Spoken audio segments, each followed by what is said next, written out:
Hello and welcome to the Confidently You podcast. I'm Helen, your host, and welcome back. Hope you are doing well. So, for those of you that are new here, this is a podcast all about helping women be the happiest and healthiest they can possibly be, giving you loads of tips and tricks and information how to become more confidently you. So, this week's episode is going to be a deep dive into women's health, and it is titled, What the Fuck is Happening to Me? And it's going to be all about perimenopause. Now, if you're a woman listening to this, or even a man listening to this, and you're thinking, well, I'm only in my 30s, I don't need to worry about that, that's a problem for another year. No, this is perfect for you. And if you're a man, especially if you're in a relationship with a woman, you need to learn this stuff. It is paramount, and it's going to have such a huge impact on your lives.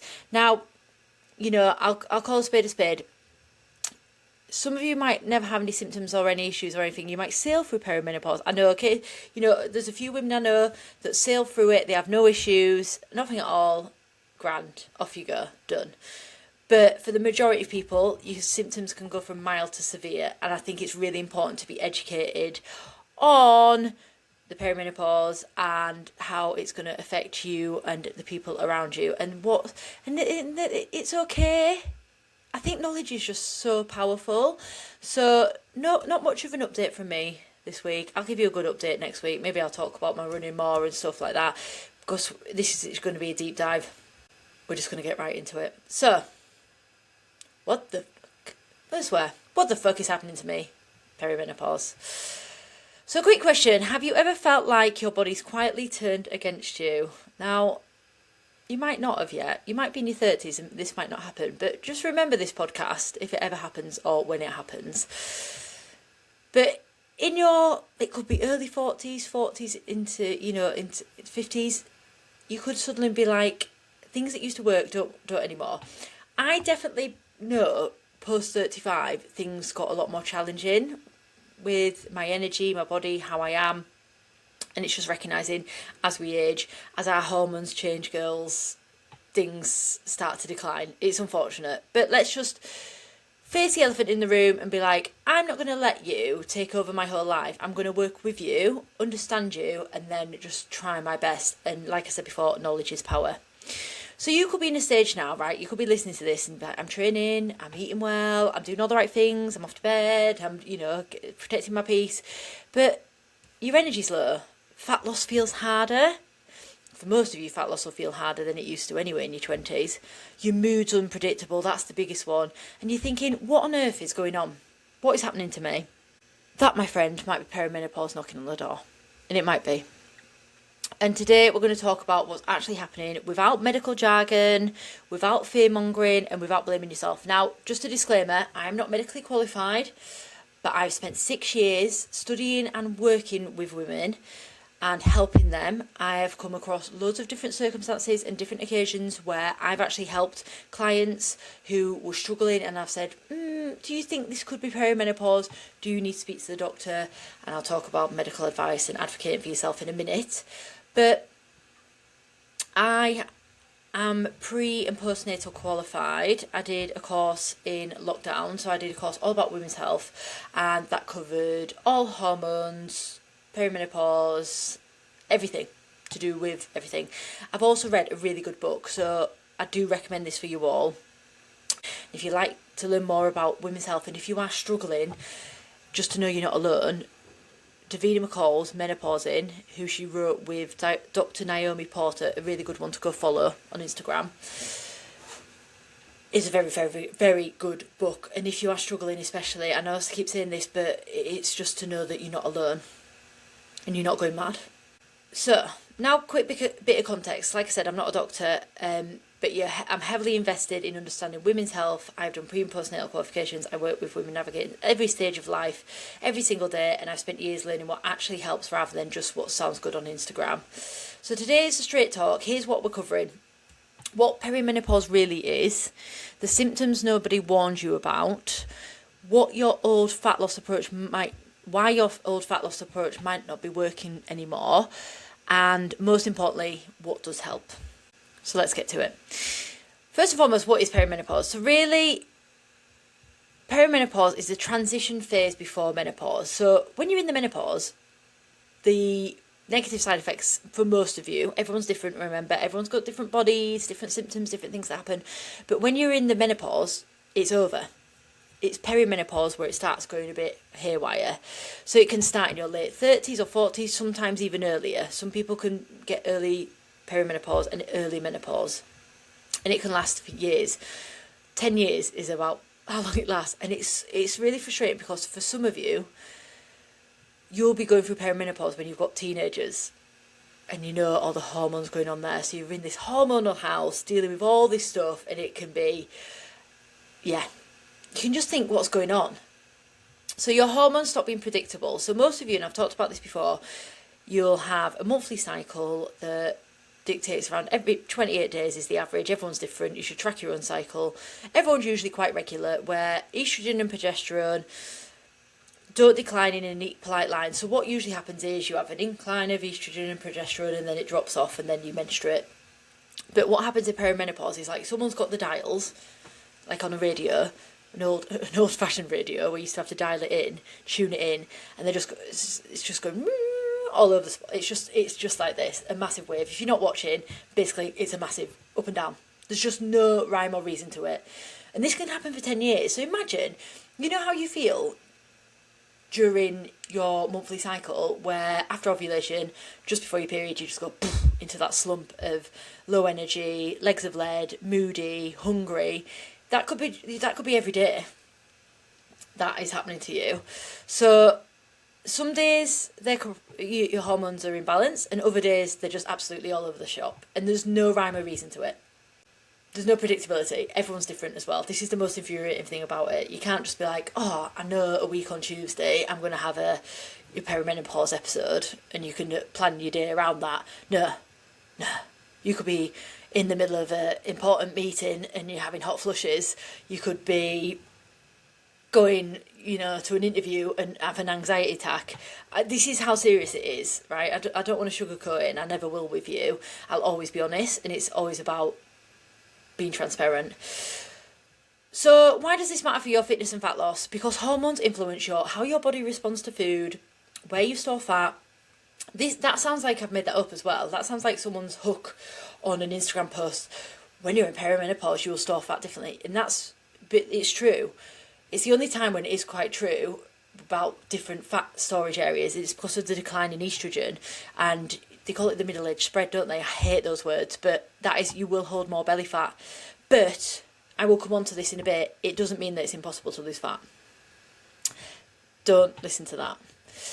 You'll feel hungrier, it'll affect your sleep, hot flashes, just like, when you're due on your period as well and you can't sleep properly, that can happen all the time. Hard to recover from training, you're not as resilient to stress, you're feeling more stressed. And the problem is the fitness industry loves to ignore this, especially when it's dominated by men explaining women's, freaking hell, mansplaining, don't get me started on that. But if you don't understand what's happening internally, you'll keep blaming yourself for something that is very much not your fault. This isn't your fault. And there are things that are out there to help you. Some people can have them, some people can't, and I'll go through those in a bit. So the symptoms nobody warned you about. Most people know about the obvious symptoms. So you've got the hot flushes, night sweats, irregular periods, and mood swings, okay? But these aren't always the first signs. The sneaky symptoms that are often the ones that make women feel like they're losing their minds are things like brain fog. And brain fog so severe, in the book Menopause, there's a story of a woman who, or is it Divine Recall, who can't remember the name for grass outside, and it's her lawn, but she cannot remember it. It's like erased from her mind, and it makes you feel slower and forgetful and silly. If you're in a meeting and you can't bring your words up, and you're just feeling like, what? And it's not even like, oh, what's that word? It's like there's just nothing there. There's anxiety that seems to come from nowhere as well. This is one of the things that I think women find crippling, especially if you've never been anxious before, you've never been stressed before, and then this is all of a sudden come over you. And it's an awful feeling. I'm someone that has suffered with anxiety, and I wouldn't wish it on anyone. Weight gain around the middle that I talked about, despite you doing everything right. Loss of muscle tone. If you like to have an alcoholic drink, suddenly you get drunk faster and it hits you hard and you're more hungover. Sleep problems that aren't just night sweats, restless legs. achy joints and stiffness, not being able to recover after you go into the gym, feeling absolutely knackered, feeling less resilient mentally and physically, so feeling like you like the wind's been knocked out of your sails. And I've worked with women who generally thought that they were just getting lazy, like they just had no energy, no get up and go, no motivation. Women who kept restricting harder and harder because the scale wasn't moving, and they just, harder on themselves, felt ashamed, and they couldn't get a grip. Oh, what's wrong with me? I just need to get a grip. No. And when we joined the dots and recognised that it was perimenopause, everything changed. Not overnight, but the approach changed. So let me say this to you clearly. If this is you, you are not broken, you are not lazy, you are not losing your mind. Your body is going through a major transition and it needs support, not punishment. Something that sometimes happens when some people I know or clients have started to go through perimenopause, they've gone to seek medical advice and they've been told they need antidepressants.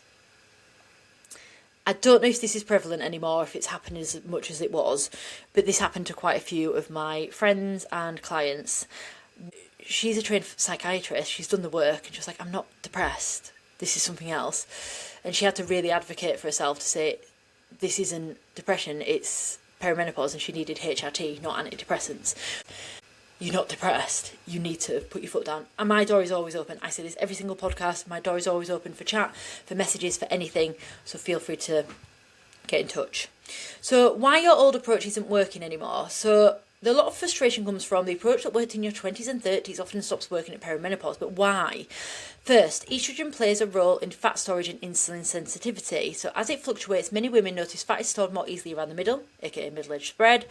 Second, your cortisol stress hormone becomes a bigger player. So life stresses plus hormone stress plus training stress equals your body that is constantly on high alert. So that's where the anxiety as well can come from. It's like this, when I'm anxious, my nerves feel tingly and it's like this high stress situation. And if you're used to just having a coffee and cracking on with it, and you've pushed hard your whole life, this might be where you feel like you're hitting a brick wall and it just implodes.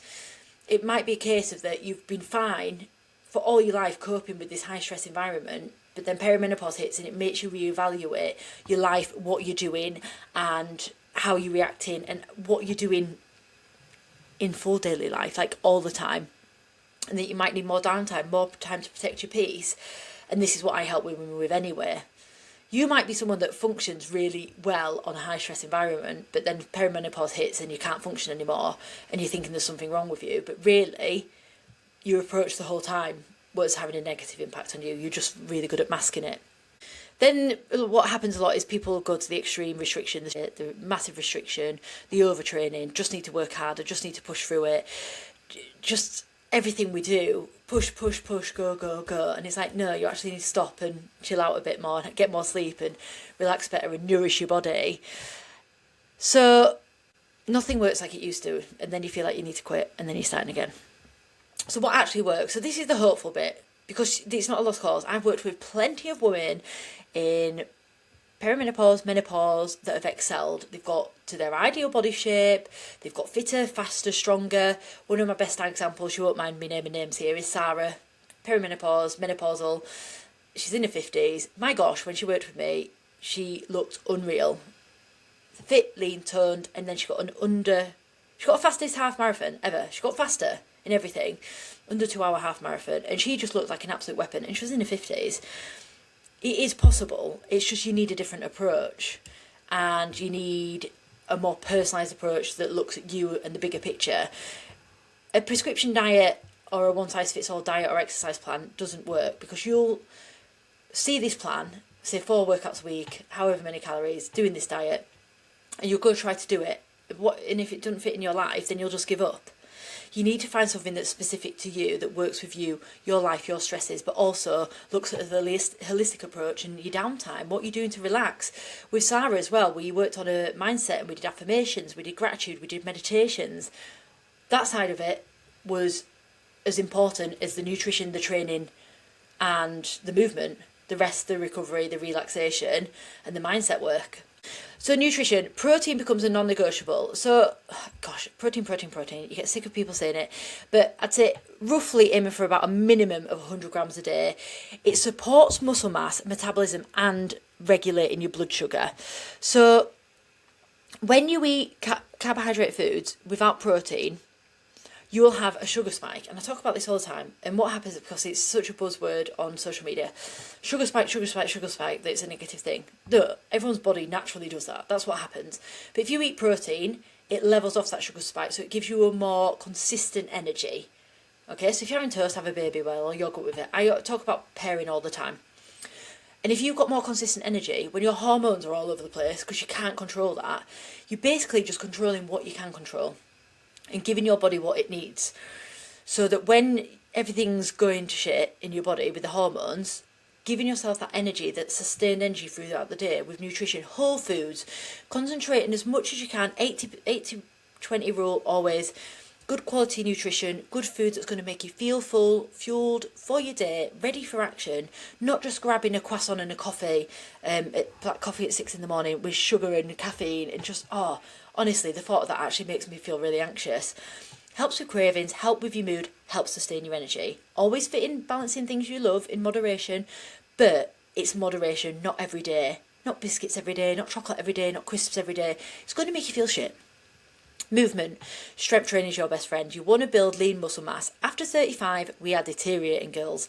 We are losing muscle mass, and when we are perimenopausal, your hormones are all over the place, so your energy's out of whack. You might wake up one day like, full of energy. I want to go do a HIIT workout. I want to do a spin workout.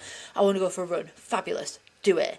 But to be consistent with that, with your energy, is a lot harder when you're going through perimenopause. That's why lifting big weights, you go into the gym, you're feeling productive, you're growing lean muscle mass, which helps with anti-aging and protecting the muscles and protecting the bones, protecting your joints, and it's going to help with longevity. There's so many benefits to strength training. Feeling good and feeling accomplished as well. It's a lot of mindset stuff. And when you go and do an hour in the gym, lifting big weights, big heavy weights, girls, come on, lift those big weights and feel the burn. Really, really good. Low reps. You can do high reps if you want, but heavy weights, come on, pick up that heavy stuff, girls. You'll feel so much better, and you'll have done a workout and it doesn't burn you out as much as going and doing like a HIIT workout. HIIT workouts are still great. There's nothing wrong with them, by the way. There's some people on the internet, again, it's always the internet, that say, you shouldn't do HIIT workouts when you're perimenopausal. No, you absolutely should do HIIT workouts. If you want to do that high stress, make you feel good, it gets the endorphins pumping, go for it. But doing them every day when you're feeling knackered and burnt out already, can you see that's where some of the truth is, when you do see online that people are saying, you should do HIIT workouts.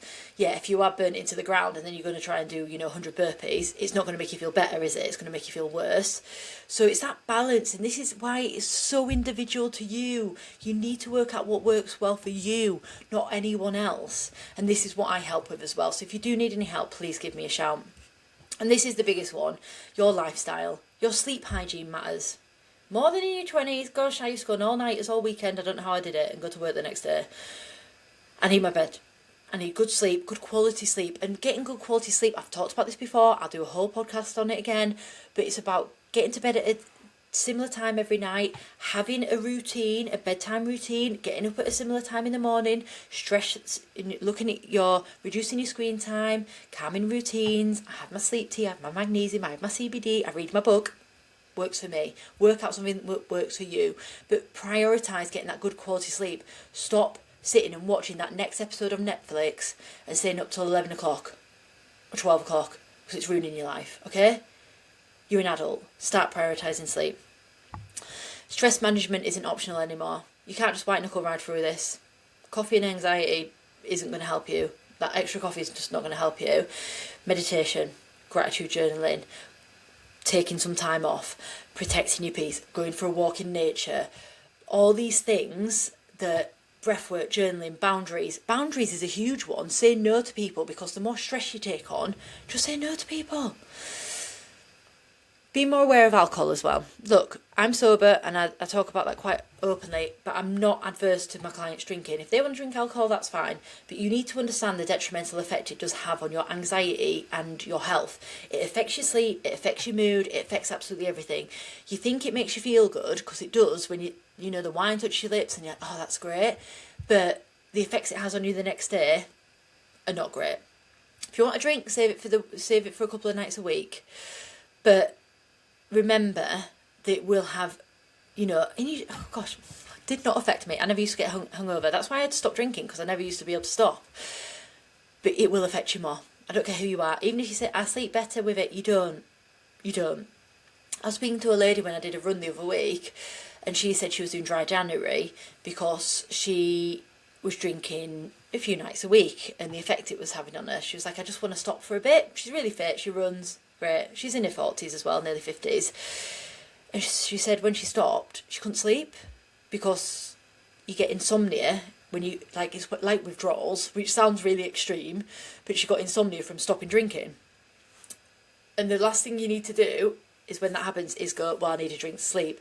No, you need to push through it. It's going to be awful for the first couple of weeks. Push through it because that's your body reliant on something, and then you will get back to a normal sleep rhythm after that. Having a couple of drinks on a weekend, fine. It's about moderation, balancing it out, and I'd really think, how much do you need it? We become so reliant, especially in the British culture, on alcohol. How much do you actually need a drink? Is it actually bringing a lot to your life? If it's about socialising with friends and things, great. If it's just getting in after a stressful day and needing a drink, that's a reliance. So start looking at your life and what effects it's having on you. Big mindset shifts that you need to have. Progress over perfection. Stop striving to hit everything, because you're just going to feel like a failure. If you feel like crap one day and you can't get to the gym, and then you beat yourself up over it, and then you're, oh, stuff it, I'm just going to have a bottle of wine and a takeaway and I'll start again on Monday, you will always feel like shit. You need to just say, right, I've had a crap day, I went out for a walk, I ate some vegetables, I didn't have the best diet, but what can I do differently tomorrow? It makes such a big impact. You need to be patient with the process. You're not going to be able to drop 14 stone in a day like you used to when you were in your 20s. If you don't get that reference, then look up Peter Kay. Your body needs time to adjust. You need self-compassion. You need to stop beating yourself up for something that's completely normal. You need to redefine what success looks like to you. Instead of striving for your 20s body, start looking at, like, how much weight can you lift, or feeling better in your own skin, or setting boundaries, or having better nutrition, having more energy. There's so many things that you can look at, having more confidence, and not just thinking about the scale weight. So when to seek professional help. So there are times when extra support is needed. So red flags include symptoms severely affecting your quality of life. I have worked with clients who had so much rage that they literally they came from nowhere, loved their husband, and then just wanted to divorce them. Really low iron is one, especially if you're heavy bleeding, which can happen when you're perimenopausal. That's nothing to do with your diet. That's because you're perimenopausal and you need HRT. Overwhelming anxiety or depression, or it can get as bad as, like, trigger, by the way, coming up, suicidal thoughts. If you read Menopause there are women in there that feel so anxious and depressed from perimenopause that they've had enough. And it's okay. But please seek medical professional help. Extremely heavy or concerning periods, you shouldn't have to live with that.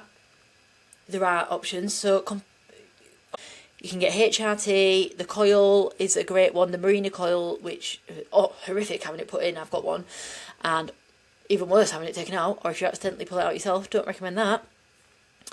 But it gives you some hormones. There is so much research now, from loads of studies been done that have debunked the previous study that said HRT gives you breast cancer. If you've never seen that, then just ignore that comment, obviously. But in the early 2000s, that was the blanket approach, whereas now we know it doesn't. There are so many different options. There's topical, there's pessaries, there's like the coil, that you don't have to be ingesting the hormones, and that was seen as the main issue when it first came out. But there's been so much more research done and so much more development with the drugs and HRT, and it is hormone replacement therapy. Also, girls, you are not cheating by doing hormone replacement therapy. It is called hormone replacement therapy. You do not have to struggle through perimenopause because your mother did. No, there is help out there. Do not struggle through just because you feel like you need to. That is ridiculous.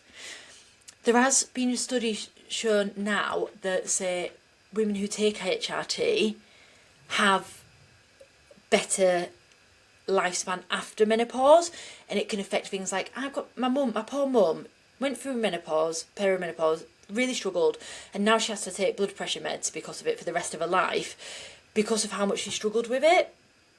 If she'd have been able to have HRT, because at the point then, HRT, it was frowned upon and it wasn't readily available, it wasn't even available at all because of the scare, the one study that was inaccurate anyway that said about it giving breast cancer, she just wasn't offered it and no one took it then, and now she has to struggle with high blood pressure for the rest of her life. If HRT helps you feel like yourself again, then it's a win. It's not giving you extra hormone, it's just bringing you back to a normal level. Lifestyle work still matters though, but you have more options than you think. You need to be doing both. If you're doing HRT, you need to work on your lifestyle, your habits, you know, there's loads of things that go into it. So, here's some questions that get commonly asked. Will I gain weight no matter what? No. No, you won't, but the approach has to be right. You have to be looking at things differently. Can I still build muscle? Absolutely yes. You can get absolutely stacked. You just need to be doing resistance training, lifting heavy, progressive overload program, which is what I provide for all my clients, and eating enough protein. Is it too late to start? It's never too late to start. You need to speak. This isn't HRT, sorry. Is it too late to start? Never too late to start. I had a woman start last week and she's 65. She started with me. Do I have to accept feeling rubbish? Absolutely not. So a realistic day might look like a protein-rich breakfast, a strength training session or a walk, balanced meals, evening wind-down routine and consistency over intensity. There's no 75 hard in that, is there? There's no over-restriction, there's no mad diet, there's no training for 500 million times a week, just consistent action and you will make progress. You only fail when you give up when it comes to lifestyle change.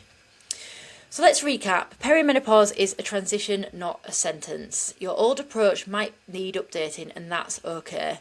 Strength training, adequate protein and stress management are your best friends.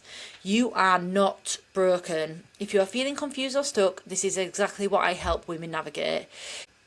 Check the show notes for how to work with me. I am open to have conversations, even if it's just to point you in the right direction, give you any help or advice. Don't worry, booking a call with me doesn't mean you have to sign up to my programme. I'm happy to give any tips, tricks or anything you might need. Maybe you just need someone to talk to, someone to tell, someone to help, someone to listen.